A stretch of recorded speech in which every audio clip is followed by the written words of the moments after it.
démarrer, je vais vous demander d'accueillir M. Roland Kouemé par une salle d'applaudissements.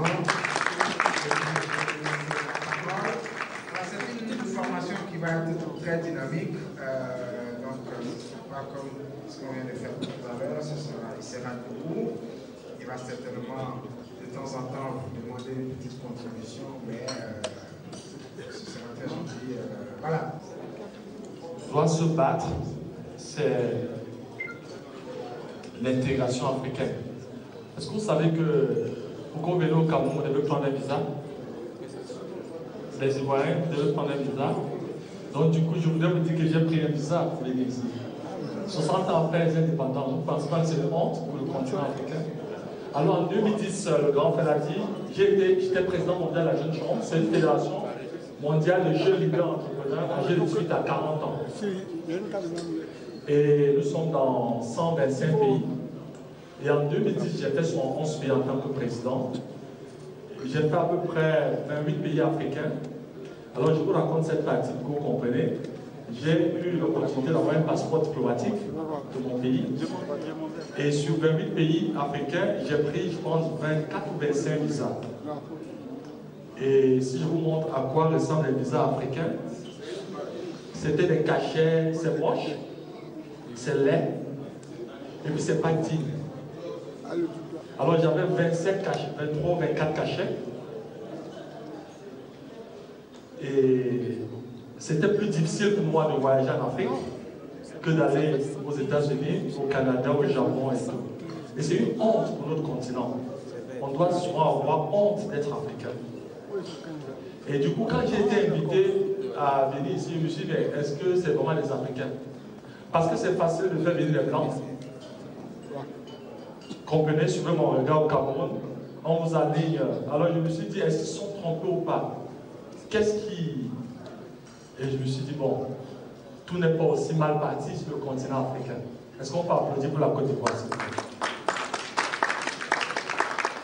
Je vous raconte ça parce que c'est de notre responsabilité de bâtir une nouvelle Afrique.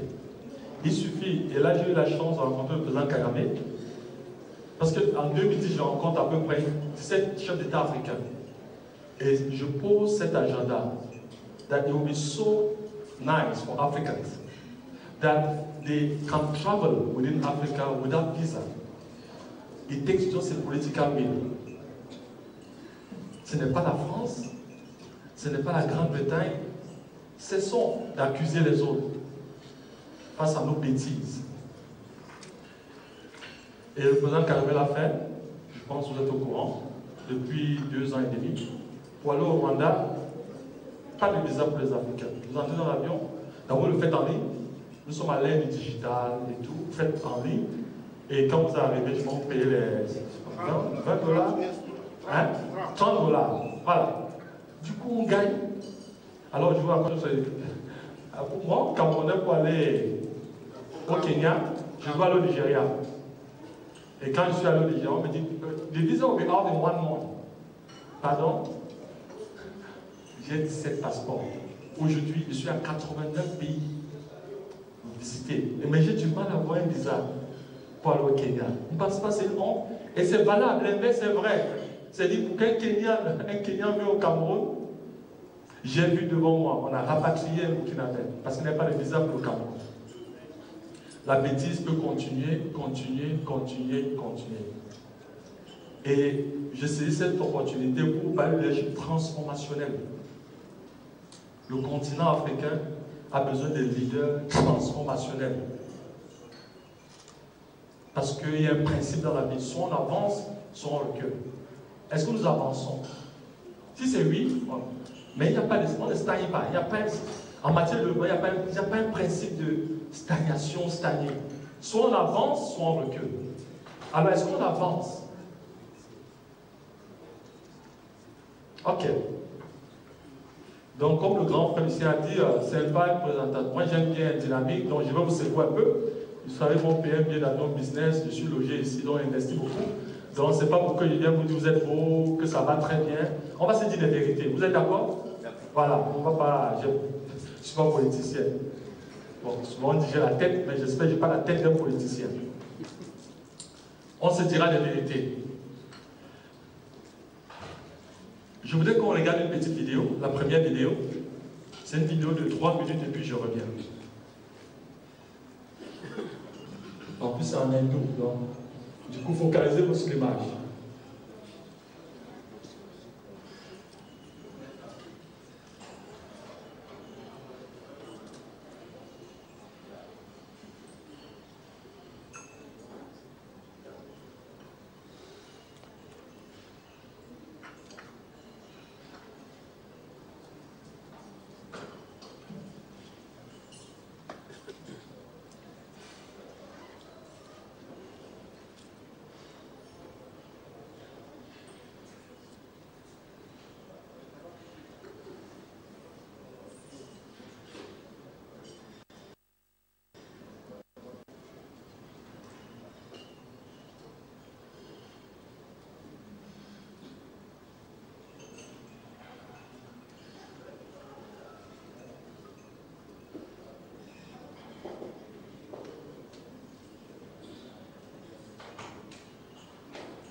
Je vais beaucoup parler du Rwanda parce que j'ai cette chance de connaître un peu le Rwanda.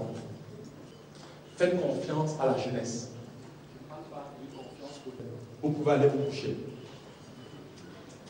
Dans l'histoire de l'humanité, les plus grandes inventions, à 99,99%, les jeunes. Prenez toutes les inventions de l'humanité. Et je voudrais terminer par quelqu'un qui est pour moi le plus grand leader de tous les temps, Jésus-Christ. Alors j'ai blagué, il était jeune. Jésus va à 33 ans. 33 ans, il a terminé sa mission. Il était jeune. Dans cette vidéo, le salut passe par un enfant. Le leadership transformationnel dont ce continent a tant besoin est un leadership où, dans la deuxième partie de ma présentation, vous verrez les qualités et les composantes. Mais, si vous oubliez tout, n'oubliez pas la vidéo. Oubliez mon visage, oubliez même mes paroles, mais restez avec la vidéo. Et dans la vidéo, il y a les éléments essentiels. Vous avez un baobab. Vous connaissez le symbole du baobab? C'est le plus gros arbre dans une forêt. Et mais dans ce film, le baobab, c'est le plus gros obstacle. Et comme ça ne suffisait pas, il y a quoi encore comme obstacle? Il pleut, il y a la pluie. Et pas une petite pluie. Dans la vie, vous avez deux catégories de personnes. Deux. J'appelle les deux R. Ceux qui vous donnent 1000 raisons pour lesquelles ils ne réalisent pas leur rêve. Il pleut, ma grand-mère est malade, vous savez, on est pauvre en Afrique, il y a la dictature, il y a la corruption. Bref, vous savez, on peut prendre 2 semaines à citer les 1000 raisons pour lesquelles on ne doit pas réussir sur le continent africain. Et c'est justifié, donc. Mais ce qu'on a besoin, en tant que leader transformationnel, c'est une seule raison,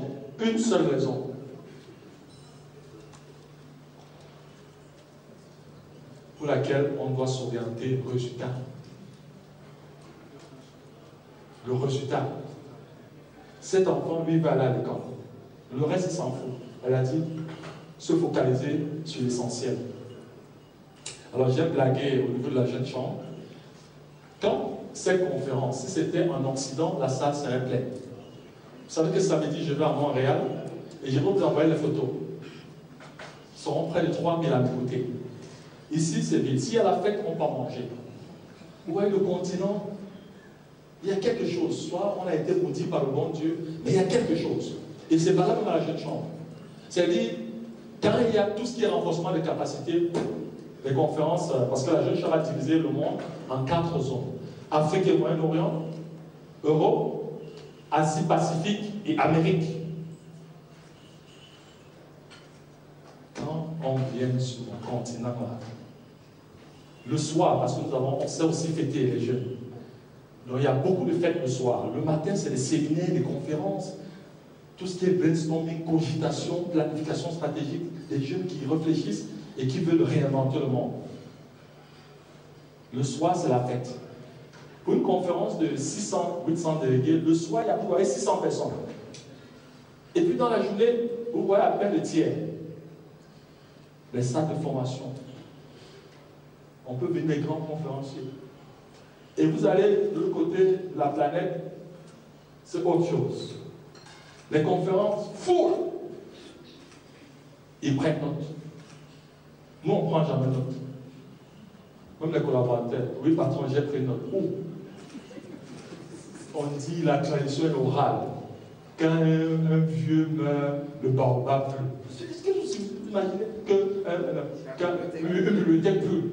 Imaginez la bibliothèque qui brûle. Est-ce que vous imaginez un vieux est mort, la bibliothèque s'est brûlée. La bibliothèque. Vous savez, les Africains, ils n'ont même pas de stylo. Ils ne prennent pas de notes. J'espère que vous avez des stylos. Une technote. On ne dit pas j'ai pris note. En plus, vous avez 1000 problèmes. Hein? Comment je vais piquer, comment je vais voler, je vais détester le tribalisme. Tellement, votre tête, c'est plein d'histoires de destruction, telles que vous devez prendre note. Prenez pas note. Après, vous sortez de séminaire, c'était comment? C'était très bien. Le monsieur a très bien parlé. Qu'est-ce qu'il a dit? Est-ce que plus quelqu'un dit bon? Ils ont fait venir un Camerounais. C'est tout ce qui retient. Bref, on cherche le plus petit diviseur commun. Et non le plus petit dénominateur commun. On doit être fier qu'un Camerounais vienne. Je dois être fier qu'un Nigérian vienne. Alors pour la petite histoire, toutes les tenues de ma campagne, j'ai dépensé beaucoup de millions. Toutes les tenues étaient fabriquées en Côte d'Ivoire. Toutes les chemises fabriquées en Côte d'Ivoire en 2009. Et toutes les chemises de mon cabinet Goaïda Africa fabriquées en Côte d'Ivoire. La musique de ma campagne, c'était Papa Wemba. Et la musique de l'élection, c'était P-Square. Rien de Camerounais. Parce que l'Afrique, ce qui nous unit est plus fort que ce qui nous divise. Si un blanc vient là, il nous regarde là, il connaît qui est Ivoirien, qui est Camerounais, qui est Nigérian, il ne connaît pas. C'est ce type de leadership transformationnel, de mindset. C'est pour ça que je suis venu en Côte d'Ivoire. Et mes amis savent que je ne devrais pas être ici. Parce que je viens de drame familial. Ma fille est très malade depuis 39 jours. Elle a un soin intensif entre la vie et la mort. Mais j'ai dit, je viendrai en Côte d'Ivoire. Parce que chaque fois qu'il faut parler aux Africains, où il faut être dur. Parce que voilà les gens, les Africains, ils sont sur l'or, mais ils ne savent même pas qu'ils sont sur l'or. Leur rêve, c'est d'aller à l'Occident. Et puis vous avez vu, il y a cela 7 ans, au Cameroun, Air France avait 4 touchés par semaine. Depuis 1 an, ils ont 11 touchés. Au départ de Paris, il y a 11 touchés sur le Cameroun. Ça veut dire une semaine à combien de jours? Une semaine à combien de jours? Ils ont 11 touchés, ça veut dire quoi? Qu'il y a des jours qui viennent? Et je voyage. C'est toujours plein. Ce n'est pas les Chinois. Et vous êtes là, tout le monde veut partir. Quitter. On n'avait qu'à quitter le continent. Leadership transformationnel. 1000 raisons pour lesquelles ça ne doit pas marcher.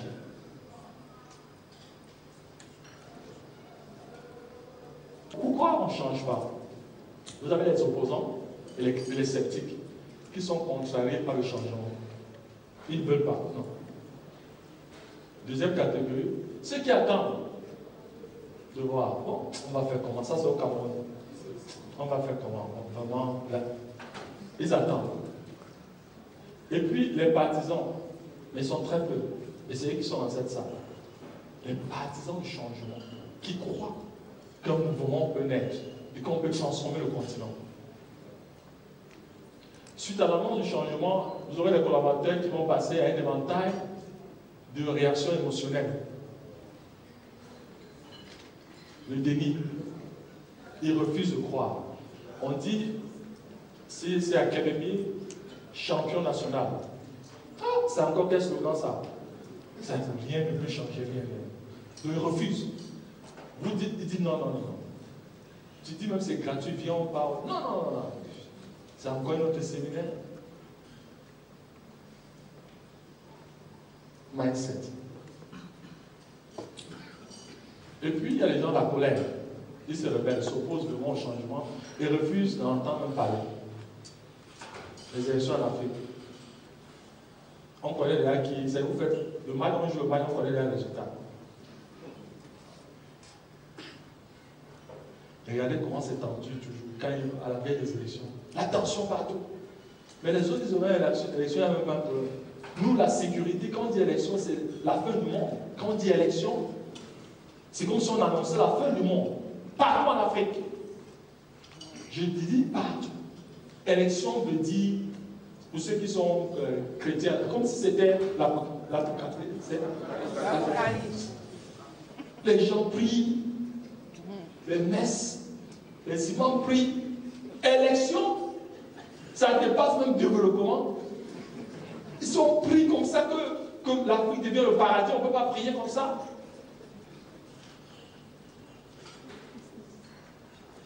Et puis, la peur, la tristesse, bref, la résignation, ils sont nombreux ici.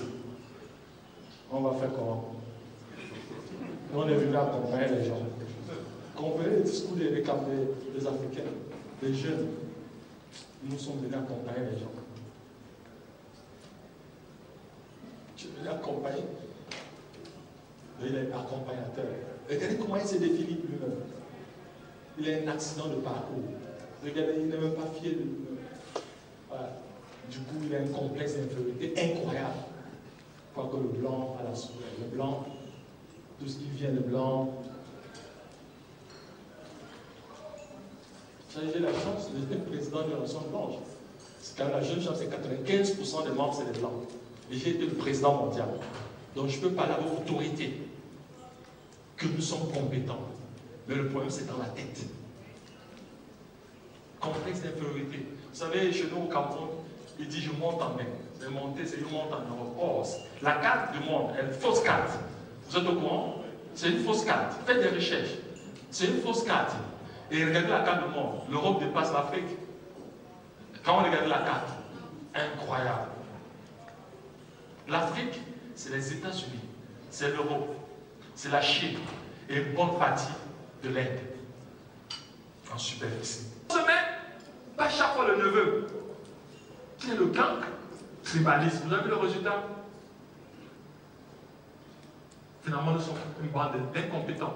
On est ridicule. On se moque de nous partout dans le monde. Pourtant, il y a des compétences. Et récompenser ceux qui s'adaptent. Voilà les quelques... Je vais passer rapidement. Il y a 4 composantes du leadership transformationnel. La première composante, c'est l'influence charismatique.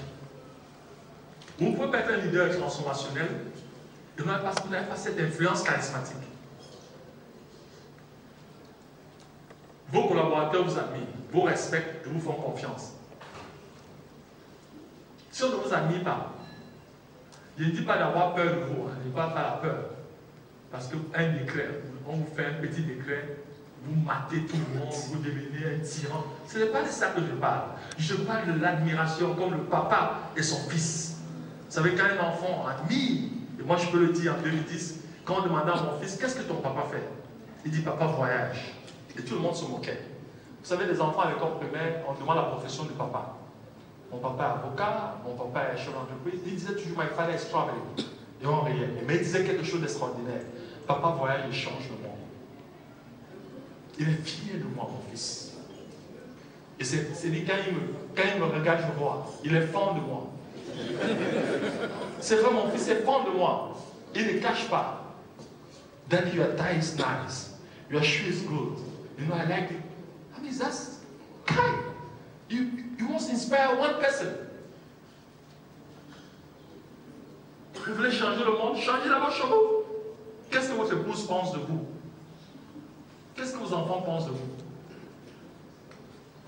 Influence charismatique. Ça, ce n'est pas le diplôme. Ça n'a rien à voir avec le diplôme. Ça, c'est l'attitude. Parce que vous êtes cohérent. Votre enfant trouve que papa est cohérent entre ce qu'il dit et ce qu'il fait. Deuxième composante, l'inspiration et la motivation. Vous pouvez pas être un leader transformationnel et vous n'êtes pas capable de vendre l'espoir à vos collaborateurs. Vous devez faire rêver. De par votre discours, de par votre comportement, vous devez faire rêver. Si vous dites la Côte d'Ivoire, c'est comment? Ah, Côte d'Ivoire là. Cameroun, c'est comment? Oh, Cameroun là. Vous-même ne croyez même pas. Et vous voulez que les autres puissent vous suivre. Troisième composante, la stimulation intellectuelle. Ah, chers amis, c'est ici que l'acteur va mourir. Le film s'arrête ici. En Afrique, les mecs, il a 5 masters. 5 masters. Master en ceci, master. Finalement, c'est la fuite en avant. Le chômage, là, il finit, il n'a pas le travail, il fait d'autres. À la fin, il fait 5 masters. Et quand il termine, il trouve un boulot. Il n'a jamais lu. Dès que le travail, il n'a jamais lu. Un livre, ça. Dans son domaine professionnel, est-ce qu'il se remet en question? Est-ce qu'il fait des séminaires? Est-ce qu'il lit? Quel est sur Internet? Qu'est-ce qu'il fait sur Internet? Les gros consommateurs sur Internet, vous produisez vous-même.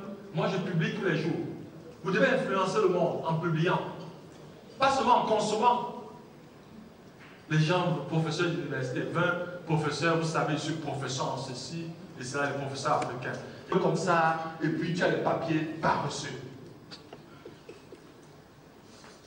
Tu dois travailler. 20 novembre, je ne marche plus. Aujourd'hui, je déboîte un peu ma démarche. Parce que c'est les avions. Vous êtes, mais ce n'est pas possible. Et c'est pour ça qu'on peut être présent éternellement. Si tu travailles là, si le leadership, c'est ce que je connais là, d'autres vont refuser.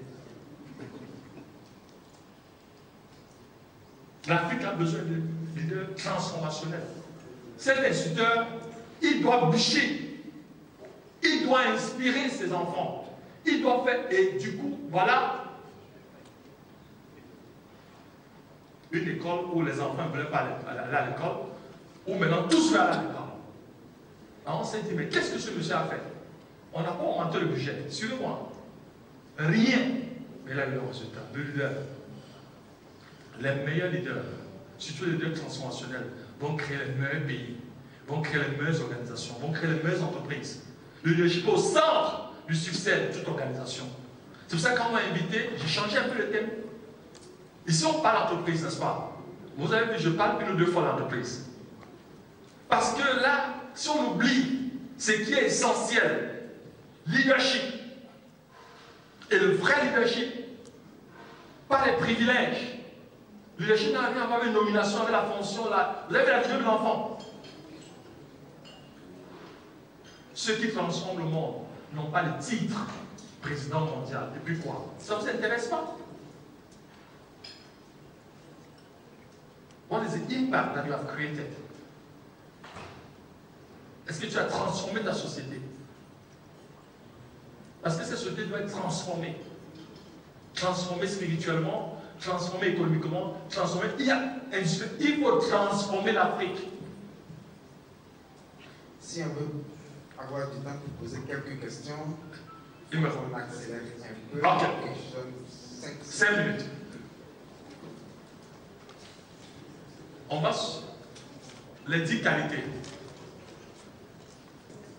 Ah oui, les gens sont en train de rire. Qu'est-ce que vous avez vu? Quelqu'un peut me dire ce qu'il a vu? Qu'est-ce que vous voyez? Pardon? Oui? Il faut être honnête. Qu'est-ce que tu as vu?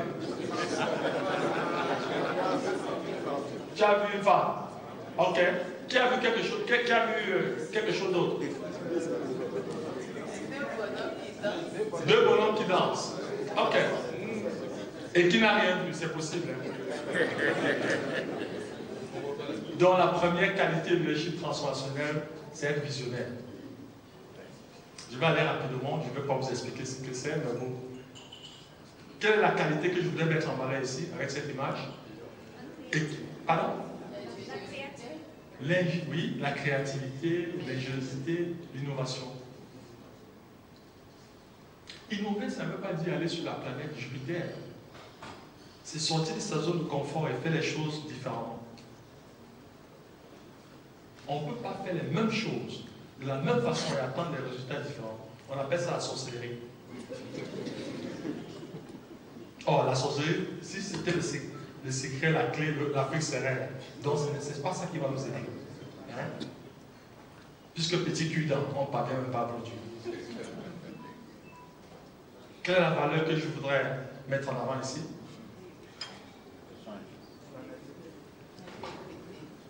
Ok, l'intégrité, j'ai déjà. L'intégrité.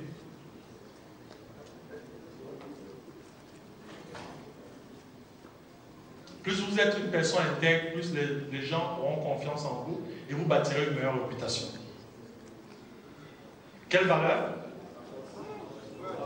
Le courage, la persévérance, la résilience. N'abandonnez jamais, n'abandonnez jamais. Please follow your dream. N'abandonnez jamais. No matter what, follow your dream. Souvent, nous sommes même très proches. Mais vous savez, les gens qui vont nous décourager, les amis, la famille. Ah, tu dis tu vas être chef d'entreprise. Toi, là, dans la famille qui est déjà chef d'entreprise, il faut laisser. On te dit ça. Les parents sont imprimés à dire qu'il faut aller en Europe. Et quand tu es en Europe, tu veux rentrer, tu rentres où?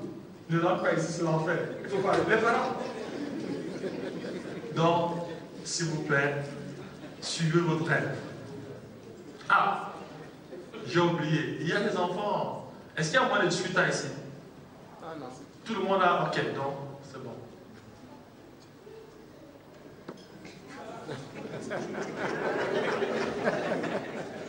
Il y a quoi? Ah, moi, viens de condamner? Moi, viens de condamner, c'est ça? C'est ça, les Africains. Les gens qui lisent rien que le titre du journal, ils connaissent l'intérêt du journal. La couverture du livre, ils connaissent le livre. Les journaux actifs, c'est ça. Un peu de patience. Alors, quelle est la qualité que je voudrais? La curiosité. En Afrique, il est telle tribu. Au Cameroun, les Bassam, les Bamileke, les... dès que je donne le nom, oh non. Eux, ils sont comme ça. Ils ne parlent pas de l'individu. Donc, évitons des conclusions hâtives basées sur nos préjugés. Quelle est la qualité? Regardez, j'aime bien ici. Voilà un parent, ils sont allés regarder, supposons c'est un match de football. Ici, c'est regardez, le père, il a mis les 3 tabourets. Vous avez le premier fils et le Benjamin. Bon, le Benjamin, est-ce qu'il voit le match? Et vous l'amenez au stade, fait quoi là? Vous croyez que nous sommes allés au stade, est-ce qu'il voit le match? Et pourquoi il est allé au stade? Vous croyez qu'il est content? Et vous l'amenez au stade. Vous êtes en train de voir le match. Ah oui, Drogba a dribblé, oui, et tout, oui. Mais le petit est là. Il est là, et il est avec vous. Et toi, tu regardes le match. Et tu es à l'aise, tu regardes ce match. C'est ce qui se passe en Afrique. Là, ce qu'il fallait faire, justement, c'est de prendre ton tabouret, donner au petit. Est-ce que le papa voit le match? Est-ce que le premier fils voit le match? Est-ce que le Benjamin voit le match? Tout le monde ne voit pas le match? Tout le monde n'a pas gagné? Est-ce qu'avec ça, il peut avoir guerre? Zéro. Ça, il n'y aura jamais Boko Haram. Jamais crise anglophone et tout. Parce que chacun trouve son compte. Et regardez la réalité. Voici la réalité. Là encore, c'est accepté. Regardez la réalité. Non seulement, mais il a pris pour tout le monde. Mais là, est-ce qu'il voit vraiment le match? Quand tu entends qu'en Afrique, un individu a volé 3 milliards, 5 milliards, c'est pourquoi? Qu'est-ce qu'il fait avec? Parce que là, il ne regarde même plus le match. Est-ce qu'il voit le match là où il est là? Et du coup, petit là, il va racler ça. Et c'est ce qui va se passer. C'est ce qui se passe au continent africain. Amasser, continuez à amasser, continuez. Et puis vous allez fuir. Alors que si c'est là, petit ici, il ne va rien faire. Tout le monde voit le match. Est-ce qu'il faut aller à l'école pour comprendre ce que je suis en train de vous dire là? Ce n'est pas le bon sens. Pourquoi on a amené l'enfant au stade? Parce que là, il est au stade. Pourquoi on l'a amené au stade? Au justice. C'est pas méchant ça? L'équité. L'optimisme, plus que le temps. Vous savez, j'ai beau tenir le discours que je tiens, mais je suis naturellement optimiste. Je crois à l'avenir de l'Afrique. Je suis convaincu. Je risque de ne pas voir cette Afrique-là, mais je vais me battre pour que mes enfants aient une meilleure Afrique. Soyez optimiste. Ne le faites pas seulement pour vous, mais pour les générations futures. Leader dans certains domaines, mais on a toujours cette inquiétude. Est-ce que les autres nous montrent ce qu'ils savent déjà? On a cette inquiétude. Comment il fait pour ne pas avoir peur et continuer de former les gens? Voilà ce que je voudrais savoir. Vu la qualité de la formation, est-ce qu'on peut avoir le support numérique pour pouvoir s'adapter? D'accord. Ok, c'est noté. Troisième question. Tu as peur de partager ce que... Par rapport au talent que Dieu nous a donné. Moi, j'estime que j'ai été béni. Et quand vous êtes béni, vous devez être une bénédiction pour les autres. Donc, je n'ai pas peur de partager. Et puis la réponse, tu auras le slide. Hein. Donc, j'ai déjà remis au comité d'organisation. Donc, vous l'aurez. Ça c'est quand on donne, on reçoit. Et le président Kagame. Non, j'ai dit le président Kagame a fait essentiellement confiance aux jeunes. Je pense que j'ai répondu, il a fait confiance aux jeunes. Vous êtes déjà allé au Rwanda? S'il vous plaît, allez au Rwanda, s'il vous plaît. Allez au Rwanda, s'il vous plaît. Pardon? Vous n'avez pas besoin de visa. Il n'y a pas, depuis 3 ans, visa free pour l'Afrique. À l'aéroport, vous allez payer $30, c'est tout. Pas de visa. Et pas de visa. Vous allez voir en 20 ans ce qu'on appelle leadership transformationnel. Il y a cela 2 ans, il fêtait les 20 ans de la Révolution, donc j'ai fait venir une vingtaine de journalistes camerounais. Vous savez, quand ils ont terminé les 10 jours là-bas, les Camerounais, vous nous connaissez, non? On est trop arrogants. Sûr de nous, j'ai vu les Camerounais pleurer à l'aéroport. Le Rwanda, c'est le paradis sur terre. Numéro 1, pas numéro 2. Je suis à 29 pays africains et 89 pays dans le monde. C'est possible. C'est pour ça que je crois en Afrique. En 20 ans, il a chance. C'est le paradis. Les saletés que vous voyez à Abidjan, Douala, Yaoundé, là, il n'y a pas ça là-bas. C'est propre. C'est propre et organisé. Vous laissez votre portable, vous trouvez. C'est possible. La corruption, c'est tolérance zéro. Zéro, Kagame va te tuer. Tolérance zéro. Je dis bien tolérance zéro. Corruption, c'est comme sida, c'est comme cancer. Ne tardez pas. Le Rwandais, tu parles. Il n'y a pas. Il a réussi. Parce qu'il a Pierre, il filme, il met sur Facebook. Et toi, tu dis, tu ne me filmes pas, tu ne me vois pas, mais tu es avec. Il y a un problème, tu ne penses pas. Une jeune fille, même 2 semaines, une jeune fille, tu dis, moi je suis une fille sérieuse, hein, mais c'est ma copine qui est légère, qui fait tout là. Mais on te voit avec ta copine là. Puisque moi, ton ami, je te dirai qui tu es. Donc, on ne choisit pas son père. On ne choisit pas sa mère. On n'a pas choisi d'être ivoirien ou camerounais. Mais on choisit ses amis.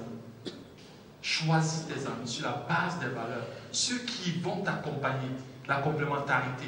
C'est valable pour les mariages. Et tout, vous savez, on parle de partenaire.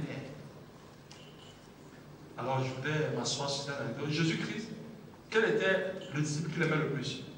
C'est dans la Bible. C'était qui? Jean. N'est-ce pas? Mais pourquoi ce n'est pas Jean qui donne le bâton de commandement? Il donne à qui?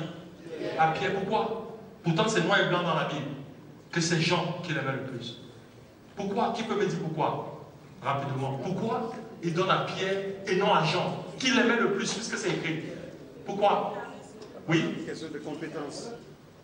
Compétence, pas vraiment. Mais, oui. Parce que l'autre était pécheur. Pierre était pécheur.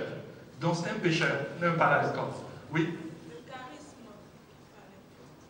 Je cherche la réponse. Pas trop, oui. Pierre avait compris la vision de Christ sur terre. Pas trop ça, oui. Pierre aimait la compagnie de Christ.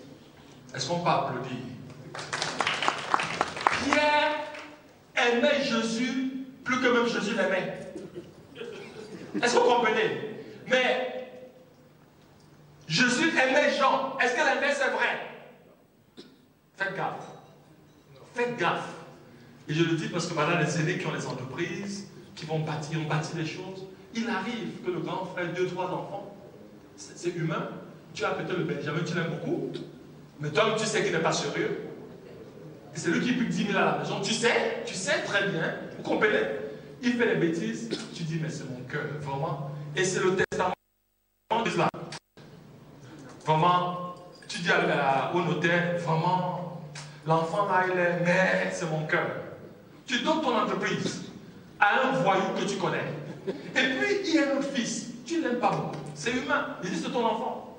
Il se bat. Tu donnes l'entreprise à celui que tu aimes beaucoup. Vous comprenez? Ça existe dans les familles. L'enfant qu'on aime beaucoup là, c'est lui qui va finir la famille. Dès qu'il prend ça, premier jour là, chiffre d'affaires 10 millions là, la boîte de nuit. Il te finit d'avoir 7 millions et demi. À peine un mois, l'entreprise est tombée. Il vend ça. Et les parents le font. Choisis l'enfant. Tu peux ne pas trop l'aimer. Mais si t'aimes, il est prêt à mourir pour toi. C'est valable même pour les collaborateurs. Récompenser les collaborateurs, ils se battent tous les jours pour toi. Mais l'arbitraire, c'est humain. C'est pas forcément un tribalisme. Il parle de tes enfants. Tu as 3. Je ne parle même pas de tes enfants. Jésus était smart. Il a dit Pierre, parce que Pierre l'aimait plus que Jean. Think about it again. Dans le choix de tes amis, choisis un ami qui est loyal, qui peut mourir pour toi. Pas l'inverse, tu es là, tu cherches une femme, elle ne t'aime pas. Tu forces. Tu penses qu'elle va t'aimer? Si elle ne t'aime pas, elle ne t'aime pas. C'est valable pour une autre fille. Tu commences copinage avec un gars, il te tape tous les jours, mais tu vas prier qu'il va changer. Il ne va pas changer. Si tu as tapé le premier jour, il va te taper jusqu'à la fin. Sauf un miracle. Et les miracles, sauf dans la Bible que j'aime les miracles. Parce que l'électricité, c'est dans la Bible que Dieu a dit la lumière et la lumière. Aujourd'hui, pour la lumière, j'ai mon ami qui travaille à la Société de l'énergie. Il faut construire un barrage. Hein. Et barrage, c'est 5 ans, mon ami. Il faut énergie solaire. Il faut donc aller faire toutes les prières comme on fait en Afrique. Il n'y a pas la lumière. Je suis désolé. Christian, merci. Moi qui pense grand, mais qui ne te donne pas la moindre d'y arriver. Comment changer les mentalités? C'est très très difficile. Tu sais, quand on est leader transformationnel, premier pilier, c'est la vision. Or, ce que je n'ai jamais compris, c'est ce que tu es en train de dire, c'est que tu as vu quelque chose. Ta copine ou ta soeur, elle n'a pas vu. Mais toi, tu as vu la lumière, elle n'a pas vu. Mais ce qui est dramatique, elle va réussir à te convaincre que tu n'as pas vu la lumière. Et tu vas suivre. Est-ce que vous comprenez ce qu'il dit? Toi, tu as vu la lumière. Tu es en avant. Quand on dit vision, c'est en avant sur le temps. C'est tu vois ce que les autres voient. Mais ta copine, elle ne voit pas. C'est-à-dire quoi? N'oubliez pas, on est inspiré, toute vision est inspirée par Dieu. Toute vision. Cette académie et tout, c'est inspiré. Et dès que c'est inspiré par Dieu, ça veut dire qu'il y a une provision. When there's a vision, there's a provision. Mais ce qui va se passer, c'est que le diable sait. Le maître va dire à ses disciples, vous savez, c'est dans la nature du scorpion de piquer. Mais c'est dans ma nature, en tant qu'homme, d'être bon. Le scorpion ne doit jamais me changer. Parce que je suis bon. Mais plutôt, je dois me battre pour changer le scorpion. Si tu as décidé d'être un agent de changement, d'être un leader transformationnel, c'est de ta responsabilité de te battre. Parce que tu ne seras plus en adéquation entre ta vision, tes valeurs, ta mission, ton esprit. Vous savez, je vais prendre un très mauvais exemple pour sortir la prostitution. Il y a des jeunes dames qui le font et le font passionnément. Mais il y a d'autres qui ne feront jamais ce métier. Elles préfèrent vendre des beignets de 1000 francs Parce que ce n'est pas une question de pauvreté. Finalement, j'ai compris. Puisqu'il y a des prostituées qui ont 500 € par jour en Europe, donc gagnent même plus d'argent qu'un ingénieur et tout. Ce n'est plus la pauvreté. Est-ce que vous comprenez ce que je veux dire? Il y a des dames qui ne font jamais ce métier. Pour rien au monde. Alors, toi, jeune, ne change pas. Si tu as ta vision, ta mission, ta passion est d'être un agent de changement dans ta communauté, ton père, ta mère, tes soeurs, tes amis peuvent faire la corruption, peuvent faire le tribalisme, mais sois comme ce maître bouddhiste. Sois bon. Puisque dans ta nature c'est d'être bon. Dès lors que tu changeras, tu seras l'homme le plus malheureux sur terre. Bonne chance et que Dieu bénisse. Merci.